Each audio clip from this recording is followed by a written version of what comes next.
Səmərqənd, şərqin elmi ilə qərbin ticarətinin kesişdiyi qədim torpaq. Havanın temperaturu 40 dərəcəyə yaxın olsa da, bu tarixi şəhər yenə izdihamlıdır. Lakin bu dəfə insanların hədəfi ticarət deyil.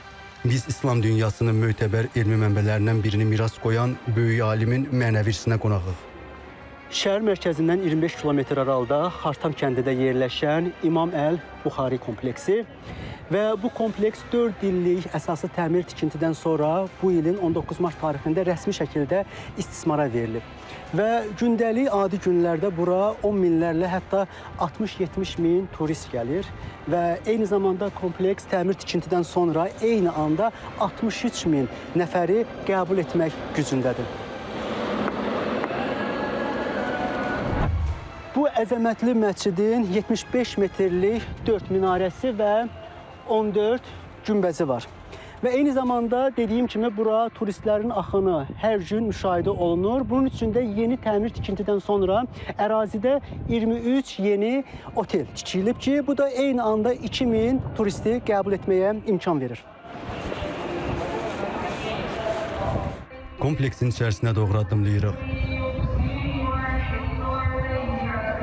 Giriş hissədə və divarlarda 100-dən çox Quran ayəsi və hədis həkki olunur. Biz bura cümə namazından öncə gəldiyimiz üçün hələlik sükutdur. Lakin az sonra bura insanlarla dolacaq.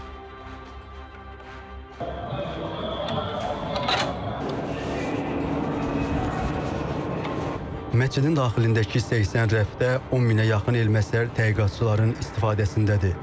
Geniş daxili zal eyni anda 10 min nəfərin ibadəti üçün nəzərdə tutulub. Yenidən qurma planında hər bir detal düşünülüb.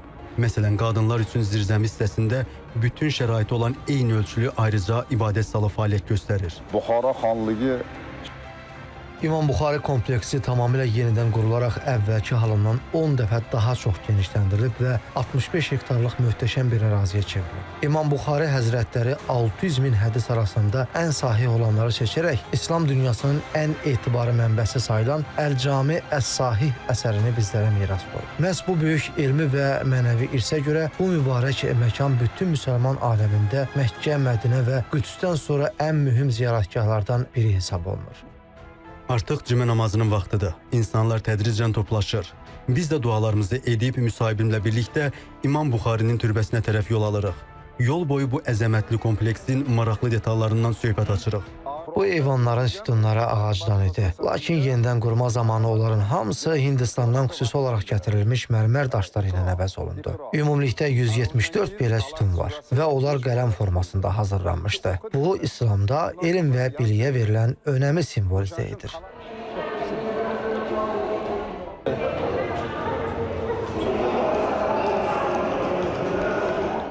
Əl-Buxari türbəsinə daxil oluruq. Ziyarətçilərlə dolu əraziyə daxil olub yerimizi alırıq. Peyğəmbərimiz İmam Buxari həyatı boyu elm fədaisi olub. 4 yaşında anasının duası ilə gözləri yenidən görməyə başlayıb. 9 yaşında Quranı, 11 yaşında isə 10 minlərlə hədisi əzbərləyib. O 600 min hədis içindən ən sahihlərini toplayaraq İslamın ən mötəbər kitabını ərsəyə gətirib. Elm ayağa getməz, elmə gəlinər deyərək sarayda dərs verməyi rədd edən bu böyük alimin mənəvi irsi bugün ucalan bu möhtəşəm kompleksdə yaşayır. İmam Buxariyə kompleksinin tərkibindəki məscidə gəlmişkən burada muzey də fəaliyyət göstərir. Demək olar ki, burada 12-ci əsrə aid olan bir çox əlyazmalar elektron formaya keçirilib. Burada vizual xəritə formasında həmin o tarixi anlar ziyarətçilərə təqdim olunur və biz də bu təqdimatı burada yerində öyrənəcəyik.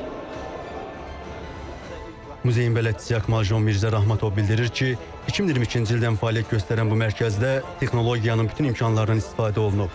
9 bölmədən ibarət muzeydə ziyarətçilər 4 dildə, özbək, ingilis, türk və ərəb dillərində interaktiv ekranlar vasitəsilə İslam tarixi və İmam Buxarinin elmi səyahətləri haqqında ətraflı məlumat ala bilirlər. Ata-anaları, babaları.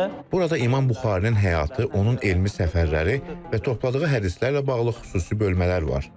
Məsələn, bir bölmədə onun əxlaq və ədəbə dair topladığı 1200 hədis interaktiv şəkildə təqdim olunur ki, bu da ziyarətçilərin ən çox maraq göstərdiyi hissələrdən biridir. Gündüzün əzəmətini gecənin sehri əvəz edir. Məhz bu mənzərədə İmam Buxarinin 16 illik elmi səyahətindən süzülüb gələn mənəvi irsi daha dərindən hiss olunur. Çünki bu kompleks həm tarixin sükutunu, həm də müasir elmin gücünü özündə birləşdirən canlı abidədir. Toğrul Quluzadə, Zamin Novruzov, İTV Xəbər.